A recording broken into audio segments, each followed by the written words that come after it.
पन्ना tiger reserve में एक सप्ताह में दो वन्य प्राणियों की मौत के मामले सामने आए। पन्ना बफर की झिन्नाबीट में गुरुवार को मादा तेंदुए की मौत का मामला सामने आया। वहीं शुक्रवार को गंगऊ में भालू की मौत हो गई। दोनों वन्य प्राणियों की मौत की वजह बीमारी बताई जा रही है।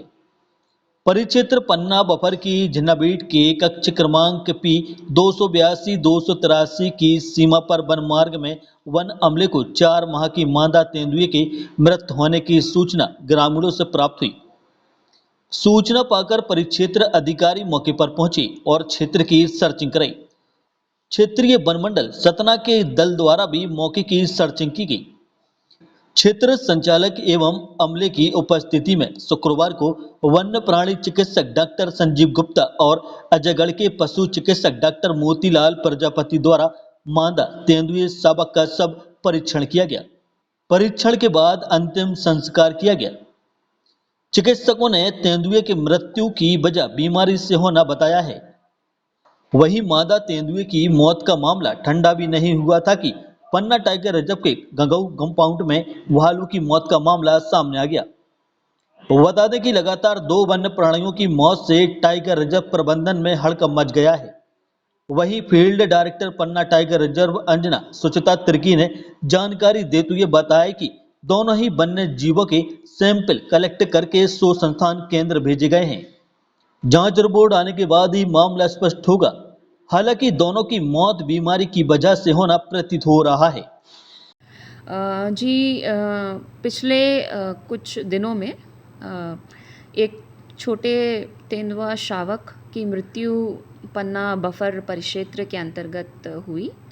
और जैसे हमें विदित है कि लेपर्ड्स और टाइगर्स में जो शावक होते हैं वो कई कारणों से उनकी मृत्यु होती है। यदि कोई शावक कमज़ोर होता है तो कई बार जो माँ होती है लेपर्ड या टाइगर में वो उसे छोड़ देती है। और ये निश्चित है कि चूँकि वह शावक छोटा होने के कारण ना उसे शिकार करना आता है तो वो किसी दूसरे वन्य प्राणी का शिकार भी हो सकता है।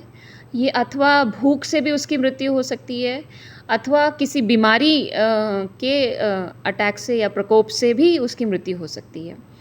चूँकि अभी हम लोगों ने जांच हेतु सैंपल्स, जो लेपर्ड की मैं बात कर रही हूँ जो 4 माह का मृत पाया गया था, उसके सैंपल्स भी दिए गए हैं।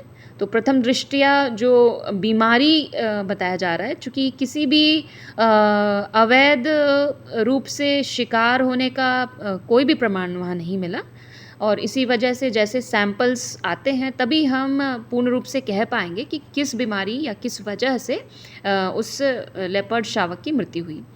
दूसरा जो भालू की मृत्यु हुई है वो गंगऊ परिक्षेत्र के अंतर्गत जो राजस्व ग्राम है उमरावन, उसी के आसपास ही मृत्यु हुई है।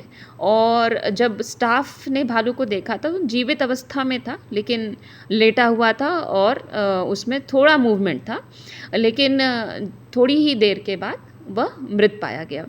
उसके भी जो लंग्स हैं, फेफड़े हैं, उसमें कुछ नोड्यूल्स जैसे मिले हैं जो कि किसी बीमारी का संकेत हो सकते हैं और इसीलिए हमारे वन्य प्राणी चिकित्सक का मानना है कि यह भी किसी बीमारी का शिकार हो सकता है।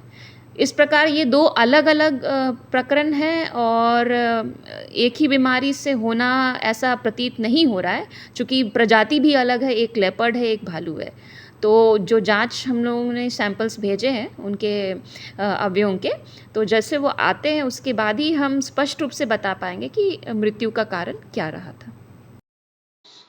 बुंदेलखंड प्लस के लिए पन्ना से अरमान खान की रिपोर्ट।